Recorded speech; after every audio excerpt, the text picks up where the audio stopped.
Halo semuanya, selamat datang dalam podcast ONS. Apaan tuh ONS? Apaan tuh? Apaan tuh? Apaan tuh? Jadi, ONS itu merupakan sesi podcast one night sharing di mana aku dan juga teman-teman aku akan membahas mengenai topik comparative advantage and trade. Sebelum itu, aku mau kenalin dulu kalian nih teman-teman aku yang pastinya keren-keren dan mantap-mantap. Halo guys, ada siapa aja nih? Halo, gue Valeri. Halo semua, gue Jessica. Halo guys, nama gue Edric. Halo guys, nama aku Barbie. Halo semuanya, nama aku Royce. Halo guys, gue Jonathan. Nah, aku sendiri Jessica. Halo semuanya.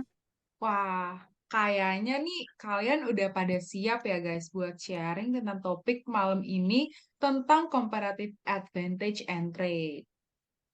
Sebelum sebelum kita bahas lebih jauh, kayaknya aku mau kasih gambaran dikit nih tentang international international trade sendiri itu tuh apa sih? Jadi, kalau menurut aku pribadi, international trade itu merupakan kegiatan perdagangan yang dilakukan oleh suatu negara dengan didasari atau dilandasi dengan kebutuhan serta kesepakatan antara negara tersebut. Biasanya, international trade ini tuh terjadi karena negara tersebut atau negara-negara ini tidak bisa memenuhi kebutuhan mereka secara mandiri. Alias kayak nggak ada negara yang sempurna nggak sih guys? Itu menurut gue sih. Kalau menurut lo gimana nih Val? Nah, sumber daya alam itu kan salah satu faktor ya bagi suatu negara melakukan trade. Mengingat lagi posisi geografis setiap negara kan berbeda-beda. Pastinya hal itu membuat setiap negara memiliki perbedaan SDA dan juga perbedaan iklim yang akan membawakan dampak kepada hasil pertanian dan juga perkebunan di suatu negara. Gitu sih. Ya sih, gue juga setuju sama pendapat lo. Dari tadi kan kalian udah ngomongin international trade nih, tapi kalian tahu nggak sih faktor-faktor pendorong terjadinya international trade pada suatu negara? Nih, gue kasih tahu ya, faktor pertamanya yaitu untuk memenuhi kebutuhan barang dan jasa dalam negeri. Kedua, yaitu keinginan memperoleh profit dan meningkatkan pendapatan negara. Ya gue juga mau nambahin dong tentang faktor-faktor pendorong terjadinya international trade itu. Jadi kalau yang gue tahu tuh, yang pertama adanya perbedaan kemampuan penguasaan ilmu pengetahuan dan teknologi dalam mengelola sumber daya ekonomi. Nah, terus yang kedua, itu yang ku tahu adanya kelebihan produk dalam negeri, sehingga diperlukannya pasar baru untuk menjual produk tersebut. Gitu sih. Tapi ya, gue kaget tahu kalau perdagangan internasional tuh banyak banget manfaatnya. Kayak sumber pemasukan kas negara tuh dari perdagangan internasional, weh. Terus ya, perdagangan internasional juga bisa sebagai konsumsi buat penduduk suatu negara. Itu kayak wow banget sih menurut gue.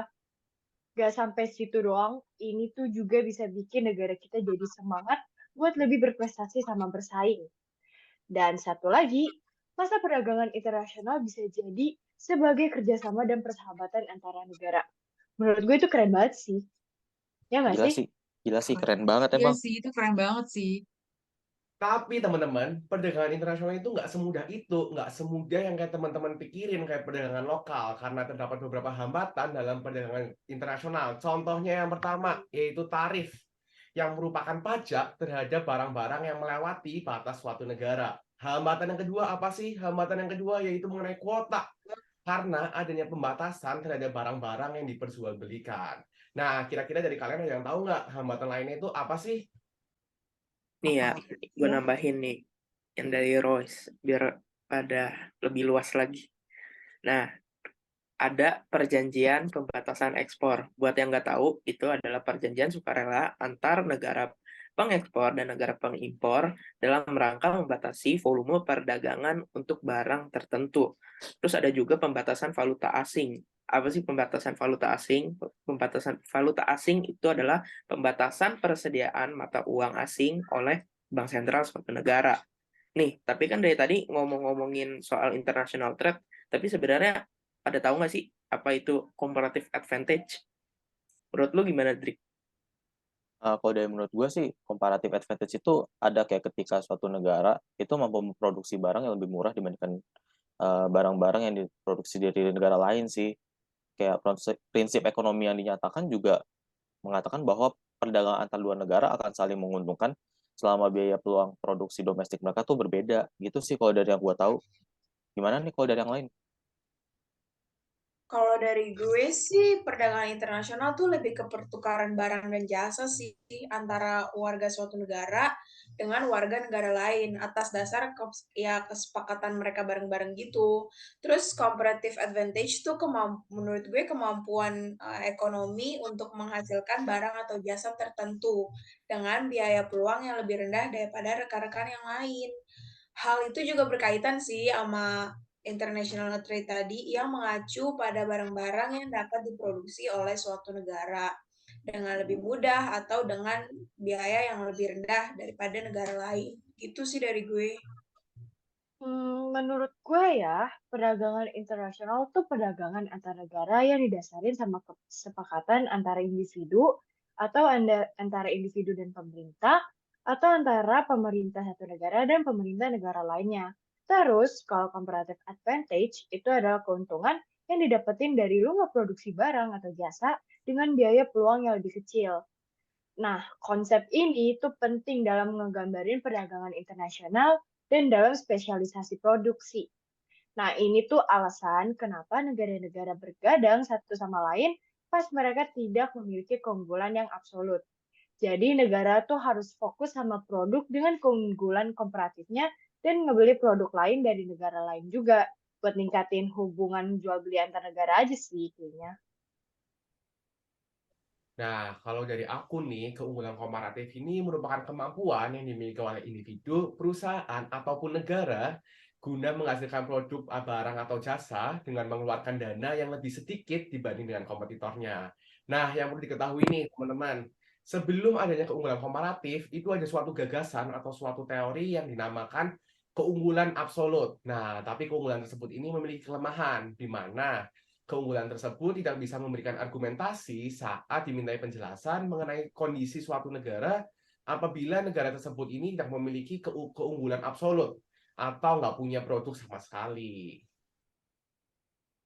Nah, kalau gue pribadi sih ya, gue setuju sama tadi Royce dan juga Barbie tentang international trade. Kalau tadi mereka bilang tuh international trade itu kan perdagangan yang dilakukan negara untuk memenuhi kebutuhan mereka yang tidak mereka bisa penuhi sendiri kan, kayak secara mandiri gitu dengan kesepakatan-kesepakatan serta regulasi-regulasi yang ada di setiap negara tertentu.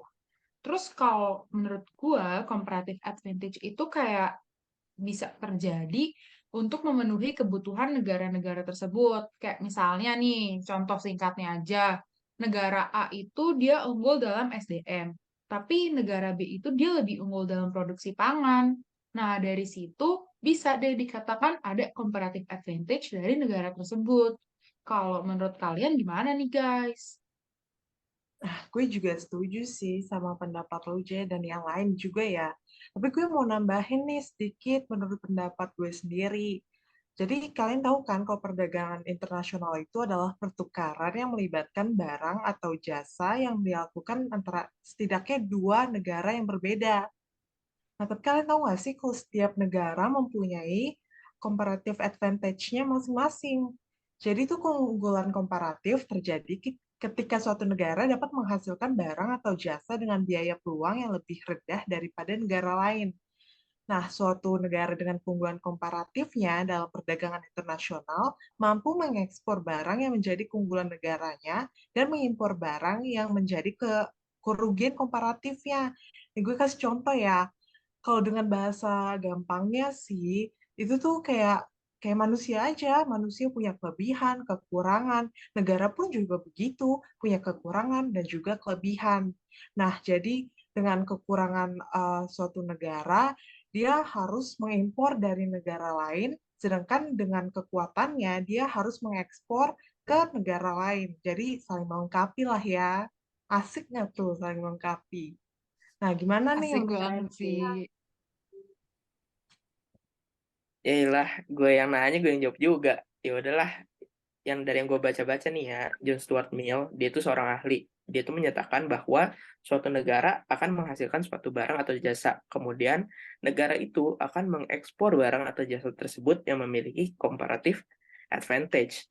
Lalu negara tersebut akan mengimpor barang yang memiliki comparative disadvantage, di mana negara tersebut akan mengimpor barang yang kalau dihasilkan sendiri akan memakan biaya yang besar. Jadi sebenarnya di samping comparative advantage ada juga comparative disadvantage. Lalu si John Stuart Mill ini menyatakan bahwa nilai suatu barang ditentukan oleh banyaknya tenaga kerja yang dicurahkan untuk memproduksi barang atau barang tersebut. Semakin banyak tenaga yang dicurahkan untuk memproduksi, maka semakin mahal juga barang tersebut. Gitu. Oh, berarti kita semua udah paham lah ya. Basicnya tuh kayak gimana. Lumayan lah. Iya. Nah, Paham lah, paham. Nah, tapi nih ya guys ya, yang sebenarnya kalian belum tahu ini, sebelum podcast ini, gue, Jessica, sama Erik tuh udah janjian sebenarnya nyiapin satu studi kasus biar lebih jelas lagi. Nih, yang gue bacain opportunity cost-nya ya nih. Opportunity cost of one unit. Di China, satu iron ore itu setara dengan 1,25 mobil, sedangkan satu mobilnya setara dengan 0,8 iron ore. Sedangkan di Australia, satu iron ore itu setara dengan 0,71 mobil, dan satu mobilnya di Australia itu setara dengan 1,4 iron ore. Nah, tadi kan si John udah ngasih tahu ya tentang tadi kasusnya. Nah, tentang opportunity cost dari satu unit.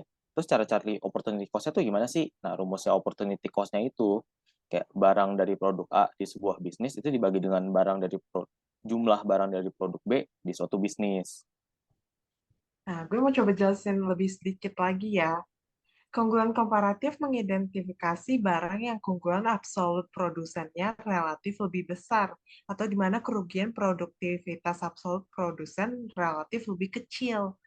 Nah, itu kan tertera ya di studi kasusnya. Untuk satu iron ore, opportunity cost pada China adalah 1,25 mobil, dan Australia adalah 0,71 mobil. Karena Australia memiliki biaya peluang terendah, Australia harus memproduksi iron ore. Nah, untuk mobil, biaya peluang untuk China adalah 0,8 iron ore, dan untuk Australia adalah 1,4 iron ore. Karena China memiliki biaya peluang terendah, maka harus memproduksi mobil. Oleh karena itu, Australia memiliki keunggulan komparatif dalam iron ore, dan China memiliki keunggulan komparatif pada mobil. Wah, nah terus sekarang gue ada contoh nih dari Kanada sama Meksiko. Kanada dapat memproduksi sirup maple dengan biaya peluang yang sangat rendah dibandingkan dengan alpukat. Alpukat kan tanamannya iklimnya kurang cocok ya di Kanada, karena di Kanada kan lebih banyak pohon maple. Terus Meksiko di sisi lain tuh bisa nanam alpukat dengan biaya peluang yang jauh lebih rendah daripada Kanada. Karena kan sinar matahari di sana itu melimpah dan lingkungannya juga yang sejuk. Oh iya, gue juga tahu yang dari Portugal sama Inggris. Portugal tuh bisa ngeproduksi anggur dengan harga yang masuk akal, sementara Inggris tuh bisa ngeproduksi kain dengan harga yang murah. Tapi tahu gak sebenarnya tuh Inggris berhenti ngeproduksi anggur dan Portugal berhenti ngeproduksi kain. Tahu gak alasannya kenapa? Apa tuh? Kenapa tuh? Karena kedua negara ini tuh sadar kalau kepentingan yang terbaik buat mereka tuh berhenti berusaha ngeproduksi barang-barang itu di negeri mereka. Dan mereka mulai saling jualan untuk satu sama lain dan ngedapetin barang yang mereka inginkan. Gitu sih. Nah, gue juga ada contoh lagi nih guys, kayak misalkan negara Cina dengan negara Irlandia, di mana keunggulan kalau di negara Irlandia itu mereka tuh lebih unggul dalam kayak keju, terus kayak menteganya. Nah, hal itu juga didorong dengan faktor iklim dan juga lahan yang luas yang ada di negara Irlandia. Dengan adanya faktor iklim, terus kayak ladang yang luas, jadi kayak sapi-sapi perah ini tuh lebih makmur gitu loh hidupnya. Tapi kalau di negara Cina sendiri, mereka tuh lebih unggul di bidang elektronik dan juga SDM-nya tuh melimpah banget. Kira-kira nih guys, kayak kalian tahu nggak sih berapa banyak penduduk di negara Cina sendiri? 1 jutaan nggak sih? Banyak sih yang gue tahu. Mm. Itu negara terbesar sih. Nah, iya weh, kayak kalian tuh bener banget. Kalau Cina tuh banyak banget SDM-nya. Yang tadi Valerie bilang, lu hampir bener weh jawabannya. Kalau di negara Cina sendiri itu mereka punya masyarakatnya itu 1,4 juta loh guys. Kayak banyak banget gak sih? Gila Kayak sih emang Cina. Wah, gila. wow. Nah, terus kayak dengan ada penghapusan kuota susu, terus juga pembukaan perdagangan antara Cina dan Irlandia ini tuh peternak-peternak sapi perah dari Irlandia, mereka tuh mendapatkan atau mengalami harga susu yang jadinya lebih tinggi. Kalau misalkan dia dapat harga lebih tinggi, berarti dia juga bakal memperluas produksi mereka nggak sih? Produksi-produksi susu mereka di Cina. Nah, produk susu dari Irlandia itu juga akan dijual kayak di toko-toko yang ada di Cina, kayak misalkan toko-toko retail, itu salah satunya. Selain itu, konsumen Irlandia tuh akan melihat produk-produk elektronik yang lebih murah tuh dari Cina. Terus kayak akan lebih banyak elektronik-elektronik kayak gitu tuh yang muncul gitu. Kalau misalkan nih ya guys, kita lihat nih dari sistem kedua negara ini, Cina dan juga Irlandia, susu itu merupakan surplus di Irlandia. Dan perdagangan memungkinkan untuk pindah ke daerah di mana produk susu mahal dan persediaannya itu langka, which is itu kayak di Cina kan. Terus itu hal sebaliknya berlaku untuk elektronik. Perdagangan memungkinkan produsen di kedua belah pihak untuk berspesialisasi dalam produksi barang yang menggunakan faktor intensif yang relatif bisa dibilang relatif melimpah. Terus produsen di negara pengekspor melihat harga yang lebih baik dan konsumen di negara pengimpor melihat harga yang lebih rendah. Benar kata tadi Edric loh guys, yang kayak kalau mampu memproduksi barang lebih murah dibandingkan dengan barang lain. Keuntungan bersih dari hal-hal itu tuh cukup sih sebenarnya untuk memberikan kompensasi kepada pekerja-pekerja atau SDM-SDM pabrik elektronik di Irlandia dan juga pekerja susu di Cina. Tapi ya gimana ya guys, kayak kalau dipindahin ke negara orang tuh kayak rasanya kurang enak gitu nggak sih? Kayak kurang srek gitu loh. Itu sih kalau dari gua. Nah, dari tadi kan kalian semua kan bicarain tentang produk. Tapi kalian tahu nggak sih contoh lain dari keunggulan komparatif, yaitu pada negara Amerika Serikat dengan negara Cina dalam bentuk SDM atau tenaga kerja yang murah, di mana para pekerja dari Cina ini memproduksi barang-barang konsumen secara sederhana dengan menggunakan biaya produksi yang lebih rendah.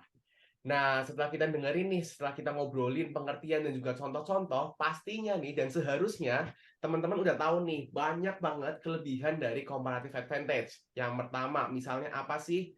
Keunggulan dari comparative advantage itu bisa memberikan kemampuan untuk menjual barang atau jasa dengan harga yang lebih rendah dengan kompetitornya. Nggak hanya itu aja, lah terus apa lagi dong? Keunggulan komparatif juga bisa membantu pemilik usaha dalam menyadari margin penjualan yang cukup kuat. Dan melalui keunggulan komparatif dapat menjalin hubungan yang baik antar negara sehingga terciptanya hubungan mutualisme.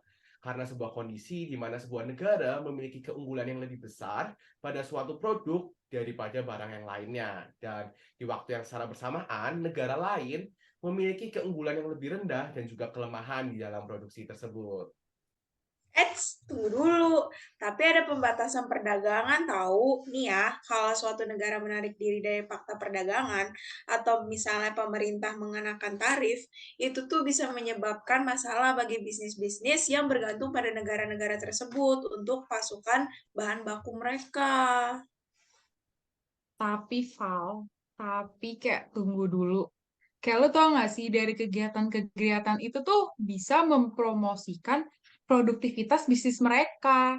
Kayak misalnya nih, kayak manajer atau kayak supervisor atau kayak leader-leadernya itu tuh bisa menggunakan atau menerapkan prinsip tersebut untuk menemukan keunggulan komparatif dari karyawan-karyawan mereka. Dan dari situ kayak kita juga bisa meningkatkan produktivitas dan mungkin juga bisa berkolaborasi bisnis. Soalnya nih ya, strategi ini tuh manajemen berbasis kekuatan karena karyawan tuh lebih fokus pada tugas yang dapat memberi mereka ini tuh keunggulan komparatif. Kayaknya ada yang ketinggalan deh. Kalian kayak lupa memperhitungkan biaya transportasi. Nih ya, walaupun kita beli produk di luar negeri, yang mungkin aja bisa lebih murah daripada produk di dalam negeri, tapi biaya pengiriman tuh kadang lebih besar daripada keunggulan komparatifnya. Contohnya nih ya, kalian pernah nggak sih kalian pengen beli suatu barang di e-commerce luar yang harganya tuh lebih murah daripada produk di dalam negeri. Tapi pas mau check out, biaya pengirimannya itu lebih mahal, bahkan lebih mahal daripada biaya produknya itu sendiri. Jadi ya kalian kayak mikir-mikir lagi nih. Akhirnya ya sama aja hasilnya, biayanya ya sama aja dengan produk yang di dalam negeri. Pernah nggak sih kalian kayak gitu? Pernah sih gue kayak beberapa kali. Pernah sih. Gue pernah Sama juga sih. sih. Nih ya, daripada mikirin pusing-pusing soal ongkir, kita mikirin yang lebih besarnya aja. Dengan kita melakukan international trade, itu dapat membina hubungan perdagangan antar negara. Negara dapat menggunakan keunggulan komparatif mereka untuk dapat melihat mereka memperdagangkan produk atau jasa mereka secara internasional dengan efisiensi biaya yang lebih besar atau malah enggak. Perjanjian perdagangan internasional juga biasanya menguntungkan ketika semua negara yang terlibat memahami dengan benar keunggulan komparatif dari mereka. Tuh. Tapi ya, lo pada tahu nggak sih kalau keunggulan komparatif tuh ada tantangan penskalaannya, weh. Karena kalau barang dan jasa itu menuntut kemampuan spesialis, kayaknya susah sih buat memperluas ukuran organisasi atau pengeluarannya. Karena mungkin susah buat nemuin personel dengan keterampilan khusus tersebut. Udah guys, udah lu pada debat-debat mulu. Kita jadi tim netral aja gimana guys? Kayak kalau dari menurut gue ya, kayak comparative advantage itu kan sebuah aktivitas ya. Jadi pasti ada kelebihan, ada juga kekurangan. Ya kalau seandainya nggak ada kekurangan, dunia pasti udah damai-damai aja di mana-mana, kayak kegiatan aktivitas jual beli sana sini antar negara gampang gitu kan. Sedangkan kalau kayak nggak ada kelebihan, ya negara nggak ada yang mau melakukan aktivitas penjualan antar negara gitu. Aku kasih contoh kayak tadi, kelebihan pertama ya, memberi kemampuan untuk menjual barang atau jasa dengan harga yang rendah. Padahal poin itu kita bisa sambungin lagi dengan kekurangan yang tadi yang disebutin oleh Jessica, yang melampaui biaya pada sektor pengiriman, yang secara tidak langsung ya sebenarnya sama aja. Walaupun harganya lebih rendah dan harga pengirimannya lebih mahal, kita bisa lihat dari sisi positifnya. Mungkin aja harga kayak produk yang dihasilkan lebih bagus gitu. Jadi pas kita datang, kita juga lebih seneng sama jenis produknya, kualitas produknya. Terus yang kelebihan kedua, mempromosikan produktivitas bisnis yang tadi disebutin. Kayak pada poin ini kita bisa sambungin lagi dengan kekurangan disebutin Barbie, yaitu tantangan perskalaan pada suatu negara atau bisnis. Ya kita bisa aja kayak ngelihat dari bisnis ini tuh, walaupun memiliki kesulitan, kita bisa berfokus pada keunggulan dari bisnis itu. Jadi kayak orang yang mau kayak mencari sebuah produk atau jasa itu kayak bisa nyari produk itu kayak benar-benar udah percaya dah dengan itu. Nah, untuk keuntungan yang ketiga tuh yang tadi disebutin, membina hubungan antar negara. Ya, dengan ada keunggulan komparatif dan trade ini, itu tuh bisa aja membangun hubungan antar negara, baik itu secara ekonomi ataupun politik.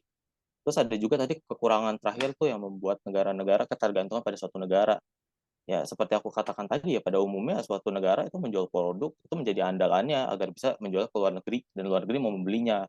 Ya, maka udah wajar sih kayak ketergantungan pada suatu negara. Ya, selama kita berpikir positif ataupun kritis, ya kita bisa membuat hal itu menjadi positif sih. Itu sih kalau menurut gue. Gila, keren banget Edric. Ya nggak Lu sih? keren Betul, banget, parah. sumpah. Yoi Suka dong. banget. Gila, Didrik. gila. Ah, lengkap, jelas, padat ya. Tapi sebentar dulu nih, sebelum kita berakhir ya. Gue pengen minta pendapat kalian dong. Menurut kalian, kenapa sih kita masih impor beras dari negara lain, padahal kita negara agraris? Coba salah satu dari kalian dong, ada yang jawab, bantuin gue nih. Terus kalau ada yang lagi nonton sekarang, kalian langsung aja deh komen di kolom komentar. Menurut kalian kenapa sih? Ayo, siapa yang mau? Gue dong, gue mau jawab. Silahkan. Nih, kayak ini menurut pendapat gue aja sih. Kayak kita tuh masih impor beras karena produksi pangan kita tuh bisa dibilang belum bisa atau belum bisa mengcover semua kebutuhan masyarakat nggak sih? Kayak seperti yang kita tahu nih ya guys, kayak masyarakat Indonesia kan kayak banyak banget ya, literally dari Sabang sampai Merauke. Kayak banyak banget. Jadi mungkin itu salah satu faktornya sih. Terus kayak kalau dilihat-lihat dari faktor lain-lainnya, itu ada juga mungkin pengalihan fungsi lahan nggak sih? Kayak yang tadinya lahan pertanian, terus sekarang berubah jadi kayak perumahan, terus kayak berubah jadi kayak perkantoran dan juga kayak pabrik-pabrik. Kayaknya itu sih alasan kenapa kita tuh masih impor beras-beras atau kayak bahan-bahan pangan lainnya. Kalau menurut gue itu sih. Ya guys, ini udah malam banget nih.